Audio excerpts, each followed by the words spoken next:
Here are the best Ubuntu Lunar Lobster features. Welcome back to another video from TuxCare, where we give you the latest Linux and open source news. Ubuntu 23.04, which is also known as Lunar Lobster, is set to get its final release on April 20th. It is a short-term release and will be supported for 9 months till January 2024. Ubuntu Lunar Lobster comes with numerous features and improvements, making it a significant release that you should consider upgrading to. A new OS installer built on top of Flutter is available in this latest version of Ubuntu. Better looking and easier to use, the user interface also comes with options that are better arranged and more appropriate for different screen sizes.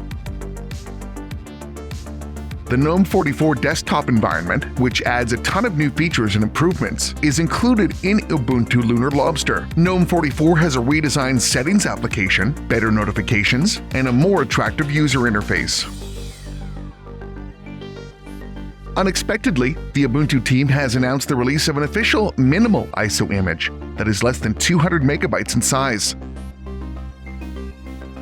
Ubuntu comes with newer versions of Mozilla Firefox 1.11, Shotwell Image Viewer 0.30, Thunderbird 1.02, LibreOffice 7.5, and Transmission 3.0. The final release is available now through image servers, authorized mirrors, and the official Ubuntu website. If you want to learn more, be sure to like and subscribe.